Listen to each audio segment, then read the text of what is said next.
Bhagavad Gita, chapter 3, verse number 5. Jaya Radha Madhava Kunja Bihari Jaya Radha Madhava Kunja Bihari Jaya Gopi Jana Vallabha Girivaradhari Jaya Gopi Jana Vallabha Girivaradhari Yashodanandana Braja Janaranjana Yashodanandana Braja Janaranjana Jamuna Tira Vanachari Jamuna Tira Vanachari Jaya Radha Madhava Kunja Bihari Jaya Radha Madhava Kunja Bihari Jaya Gopi Jana Vallabha Girivaradhari Jaya Gopi Jana Vallabha Girivaradhari Yashodanandana Braja Janaranjana Yashodanandana Braja Janaranjana Jamuna Tira Vanachari Jamuna Tira Vanachari Jaya Radha Madhava Kunja Bihari Jaya Radha Madhava Kunja Bihari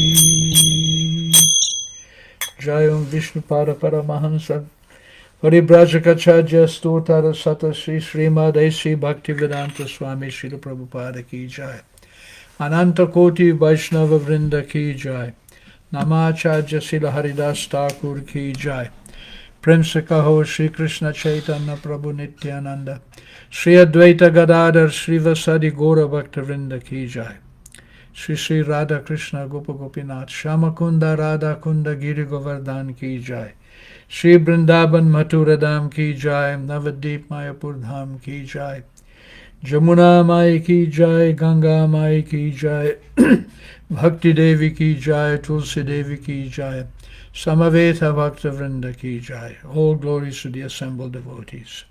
All glories to the assembled devotees. All glories to the assembled devotees. Bhagavad Gita, chapter 3, verse number 5. Nahi kaschit kshanamapi jatu tishtati akarmakrit karyate hi avasha karma sarva prakritir jair gunai. Nahi kaschit kshanamapi jatu tishtati akarmakrit karyate hi avasha karma sarva prakti jati jair gunai. Nahi kaschit shanamapi jatu tishtati akarmakrit Karyate hi avasha karma sarva prakti jahir gunair. Na, not. He, certainly. Kaschit, anyone. Shanam, even for a moment. Api, also.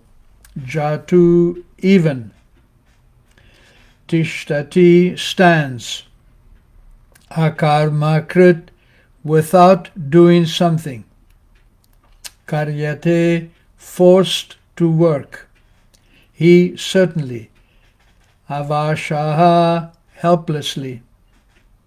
Karma, work. Sarvaha, everything. Prakriti jahai, out of the modes of material nature. Gunai, by the qualities. Translation and purport by Srila Prabhupada. All men are forced to act helplessly according to the impulses born of the modes of material nature. Therefore, no one can refrain from doing something, not even for a moment. Purport. It is not a question of embodied life, but it is the nature of the soul to be always active. Without the presence of the spirit soul, the material body cannot move. The body is only a dead vehicle to be worked by the spirit soul, which is always active and cannot stop even for a moment. As such, the spirit soul has to be engaged in the good work of Krishna consciousness. Otherwise, it will be entangled in occupations dictated by the illusory energy. In contact with the material energy, the spirit soul acquires material modes, and to purify the soul from such affinities, it is necessary to engage in the prescribed duties enjoined in the Shastras. But if the soul is engaged in its natural function of Krishna consciousness, whatever he is able to do is good for him. The Srimad Bhagavatam affirms this. Tyaktva swadharmam charanam bhuja hare vajan apakvo ta patet tato yadi yatra qua abhadram abud amushyakim ko varta apto abhajatam swadharmataha. If one takes to Krishna consciousness, even though he may not follow the prescribed duties in the Shastras and the developments and the devotional service properly, and even though he may fall down from the standard, there is no loss or evil for him. But if he carries out all the injunctions for purifications in the Shastras, what does it avail him if he does not become Krishna conscious? Bhagavatam 1.5.17. So the purificatory process necessary for reaching this point of Krishna consciousness. So the purificatory process is necessary for reaching this point of Krishna consciousness. Therefore, sannyas, or any purificatory process, is to help reach the ultimate goal of becoming Krishna conscious, without which everything is considered a failure. So this is a very important comment that Prabhupada makes, and the verse which he quotes from the 5th canto of the Srimad Bhagavatam, that if one takes to the process of Krishna consciousness, even if he doesn't complete the process, there is no loss, because he's on the right path. Whereas if one follows all the rules and regulations of scripture and whatever religion he may practice, but if that doesn't awaken his Krishna consciousness, then what is the use? It is simply a waste of time. So in human society, most mainline religions they give a lot of accentuation to morality, to be moral, to be good. In fact, in common practice, religion is synonymous with doing charity to others, helping the poor, opening hospitals, no violence. Of course, these things are good. Helping the poor is good, giving charity is good, helping people in illness, avoiding war and violence. These are all good things. But these good things can go on in the material world birth after birth. You can be a good person, a moral, religious person. That doesn't mean you finish your material existence. The only way to finish your material existence is to understand that your relationship is with Krishna. Is to understand that we are created to be the servants of God. We are the parts and parcels of God. And that is the real path. The real purpose of religion is to re-establish our relationship with God and learn to love God. Automatically, when we understand God, we will love Him, because He is made of nothing but Sat, Chit and Ananda. God's existence is completely enclosed in eternity, knowledge and bliss. And when we come into that sphere, when we actually enter into that existence of God, which is full of knowledge, bliss, eternity, and love, then we will awaken our original relationship and we will feel perfectly satisfied, because we will be doing what we were created to do. Therefore, Krishna says, Ne abhikramanasho asti pratyavayo na vidyate, that in this endeavor of trying to understand me, there is no loss. Sopam api asya dharmasya trayate mahato bayat. If you make even a little progress on this path, the process of reconnecting with Krishna, it is so powerful, it is so wonderful, it is so liberating that even if you get a little taste of it, you will not give it up. It will never be lost. It is so, because it is the truth. It awakens the truth. And it is done by the process of hearing and chanting. There are 9 processes through which we can connect with Krishna. Shravanam, Kirtanam Vishnu, Smaranam, Padasevanam, Archanam, Vandanam, Dasyam, Shakyam, Atmanivedanam. These 9 processes, iti pusham pito Vishnu, Pusharpita Vishnu, Bhakti Chen Navalakshana. These Navalakshana, or these 9 processes, hearing, chanting, remembering, offering prayers, worshipping in the temple, becoming Krishna's friend, serving his lotus feet, surrendering to Krishna. These are so powerful that they have the process of awakening our eternal relationship with Him. Whereas pious activities, mundane pious activities, being pious, being religious, being good, don't necessarily awaken our relationship with God. We can remain in our bodily conception that I am me, I, me, mine, and still be good people, religious people. So goodness, religiosity, altruism, following the scriptures, don't necessarily awaken our eternal relationship with God. This example was given by Chaitanya Mahaprabhu. When Lord Chaitanya Mahaprabhu toured South India, he came to a place known as Udupi, which is on the west coast of Karnataka, just north of Mangalore. And this Udupi is the center of the Madhva Sampradaya. Madhvacharya was an incarnation of the god of wind, of Vayu. He was a very powerful personality, and he established the Madhva, Brahma Madhva Sampradaya.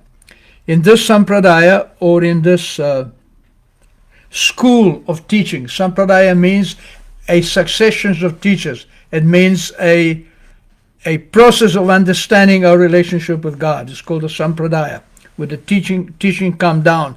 First of all, from the Super Soul Krishna to Lord Brahma. From Lord Brahma to Narada Muni. From Narada Muni to Vyasadeva. Now Vyasadeva, although he appeared 5,000 years ago, he is still living in the upper reaches of the Himalayas.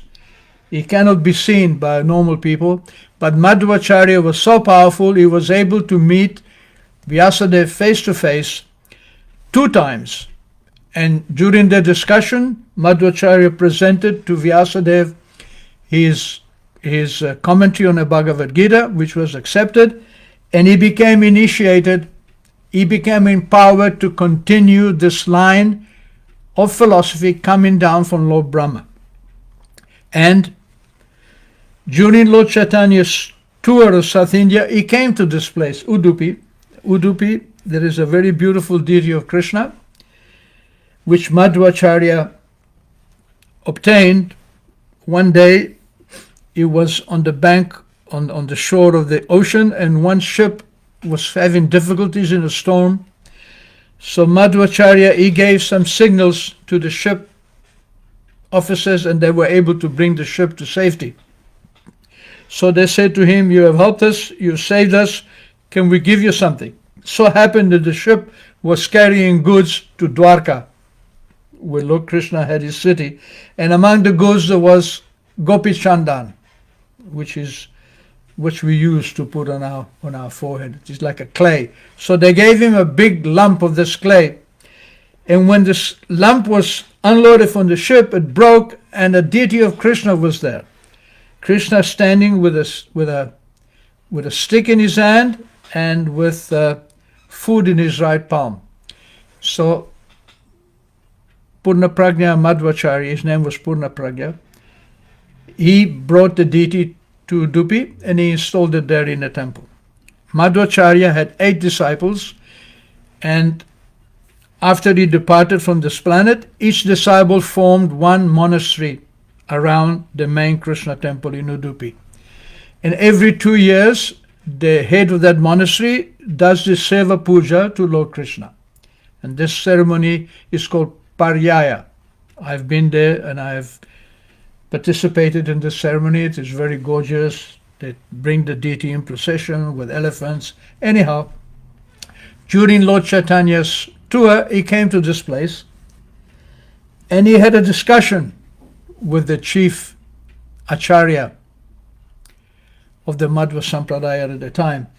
So Lord Chaitanya, he could see that in their teachings and in their practices of the Madhvacharyas, which were called Tattvavadis, he saw that they were proud of their Vaishnavism. So he introduced himself as very, very humble, very, very humbly. And he said to the Acharya, "I am a young sannyasi. I have come here. You're a very experienced sadhu, teacher. Please tell me, what is the goal of my life and how do I achieve it?" This is the question to ask a spiritual master. This is a question to ask a spiritual authority. A spiritual authority must be able to answer this question. What is the purpose of life and how to achieve it? So the teacher, the Swami Acharya, he said, the purpose of life is to perform your duty within the Varna and Ashrama, and in this way you satisfy Vishnu and you become liberated. So Lord Chaitanya, he rejected this and he said, "You're cheating me," he said. I'm inquiring from you what is the benefit for my life, and you're giving me the wrong instructions. The real, according to the Vedas, according to the Bhagavatam also, the purpose of life is to hear and chant about the glories of the Lord. and in this way awaken our eternal relationship with Him. You can follow the process of Varna and Ashrama and remain in a material world. You can be a perfect Brahmana, you can be a perfect Kshatriya, Vaishya, Shudra, and not awaken your eternal relationship with Krishna. If you go to India, you will see so many sadhus, so many brahmanas, they follow strictly the program of Varnashrama, but they are not pure devotees of Krishna. They have not been able to awaken. They have not received that mercy. To become a devotee of Krishna, you require the mercy of a pure devotee of Krishna. So, during this discussion, Lord Chaitanya pointed out, and indeed it is the case even today, that the Madhva Sampradaya, also known as the Tattvavadis, they are mainly concerned with their own Brahminical community. They have a Gurukula, a school where they train the young boys who must come from Brahmin families, and they train them to become pujaris, to become sannyasis, to become madhatipatis, chiefs of the mat. They study very much the Vedas, but their main concern is to take care of their own community. In fact, when I was in South India, I spent some 5 years in South India, one event took place which shocked the whole of India. What happened was, there was a small village in the South India, in Tamil Nadu, called Meenakshipuram. And this Meenakshipuram was a village of outcasts, of the lower classes. They're called panchamas, sweepers, and like that. So they weren't being given any instruction by the Brahminical class. The Brahminical class was keeping them down. They were not trying to become elevated. Even to this day, people who are not caste Hindus cannot go into certain temples.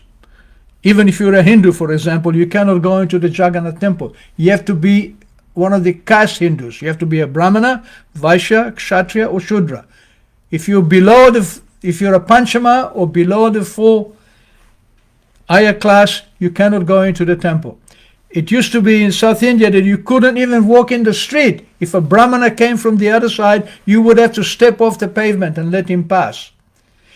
If a low caste person came into the neighborhood where the Brahmins lived, he would have to announce in a loud voice, "I am coming, I am a low class born and I'm coming through here." So like this, these people were not being taken care of. Actually, one of the duties of the Brahmana is to make other people into Brahmanas. Brahmana has 6 duties. Pathana, he has to study the Vedas, and Pathana, he has to teach the Vedas. Yajama, he has to perform sacrifice, and he has to engage others in sacrifices. And Patigraha, he can collect funds, Dhanam, and he has to distribute the funds. These are the 6 duties of the Brahmana. He has to elevate, the duty of the Brahmana is to elevate non-Brahmanas to the position of becoming Brahmanas. And this was not done for many, many hundreds of years. The caste system in India became perverted. It became a system of by birth, whereas in the Bhagavad Gita, Krishna says, Chatur Varnya Mahashristram. He said, indeed, I have created these 4 Varnas, but Guna Karma Vibhagashaha, according to their quality and their work. Nowhere is Jamma or birth mentioned. So, this village of Meenakshipuram, it was abandoned by the Hindu hierarchy. So somehow or another, they were tempted by some Muslims who promised them that if you become a Muslim, we will build you a school, we will build you a mosque, we will treat you as equal, we will not keep you downtrodden. So overnight, the entire village became Muslim. A whole village of Hindus took a vote, and they all became Muslim the next day. And it caused a huge sensation in India. This is in the 81, 82. And there were questions asked in the local parliament. Even in Delhi, the national parliament, questions were asked. So I got a message from the Pejava Swami, which is one of the main acharyas of the Madhva Sampradaya from Udupi. And the message was, please join us. We are going to make a tour of the villages of South India. And we want to show the local people that Europeans are becoming Vaishnavas, because the Muslims tell them that everybody is becoming a Muslim. So I joined the party of the Pejava Swami. It was old man, very austere, very, very dedicated, but very dedicated to the Varnashram system, very dedicated to the Hindu system. This love of Krishna was missing, even though it came into the Sampradaya through one great acharya called Madhavrendra Puri. Madhavrendra Puri was a sannyasi in the Madhva Sampradaya, and he was a manifestation of a kalpa vriksha from the spiritual world. From Goloka Vrindavan, there are desire trees. One of these desire trees took the birth as Madhavrendra Puri, and his history is very, very beautiful, very, very nice. And he was the first acharya in the Madhva Sampradaya to actually exhibit love of God. He was a sannyasi, very renounced, and his mode of worship was very austere. He would never beg for anything. If people brought him food, he would eat. If food didn't come naturally, he did not eat. Of course, when you go in India, village to village, if the villagers see a sannyasi, they invite him to eat, they bring him food, that's normal. But Madhavendra Puri never begged. And by, during his travels, he came to Vrindavan. So all day he was sitting and chanting, and then in the evening, one young boy, very handsome young boy, came to him with a pot of milk. And he said, "My dear Sadhu, I have brought you this milk. I see that you are fasting. Why are you fasting? And what is your meditation?" So Madhavendra Puri was enchanted by the beauty of the boy.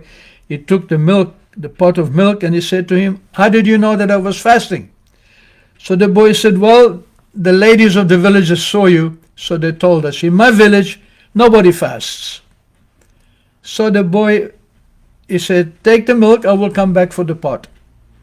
So Madhavendra Puri drank the milk, and then cleaned the pot, kept it aside, and then he went to sleep. And during his sleep, this boy, same boy, came in his dream, and he said, "Actually," he says, "I'm Gopal, I'm Krishna. I've been watching you for a long time, and I've been wondering, when will Madhavendra Puri come and worship me, come and serve me? I am living in these bushes here.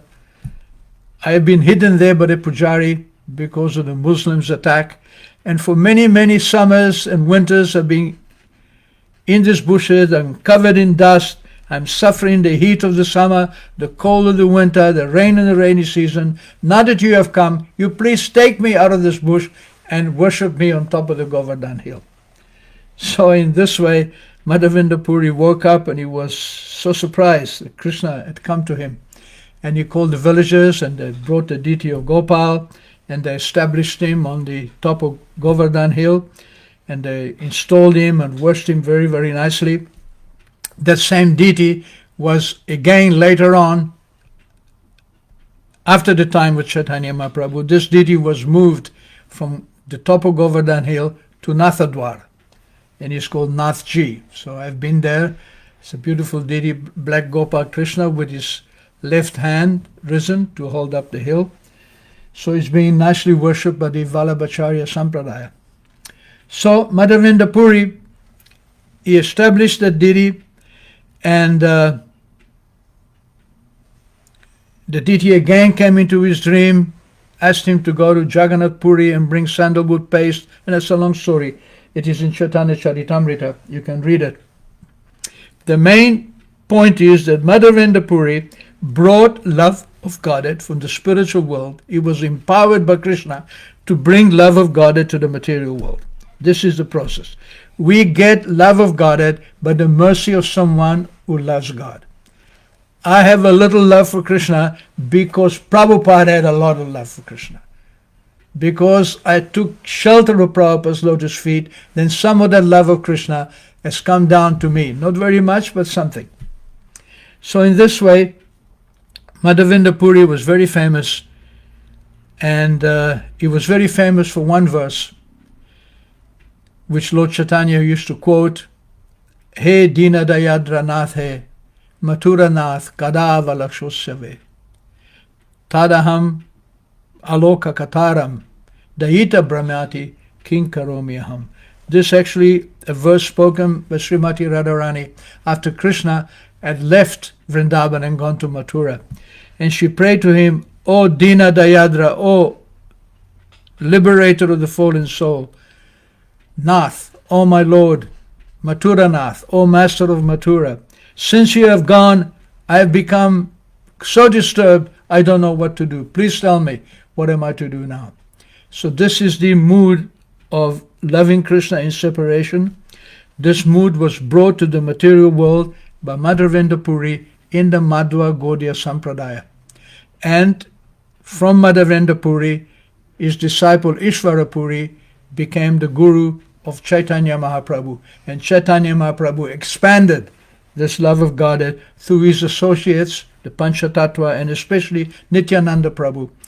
And if we understand this process, we can begin our path back home, back to Godhead. Thank you very much. So, we have some comments.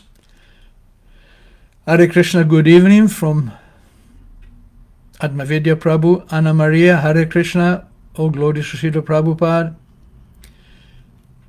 Mandy Prior, good evening. All glories to the assembled devotees from Vishnivamsa Prabhu. He also says, just surrender to Krishna unconditionally and remember Krishna's name always. Easier said than done, but I'm doing my best. But remember, Nehabhikrama nashusti. In this krama, in this endeavor, there is no loss. Pratyavayu na vidyate.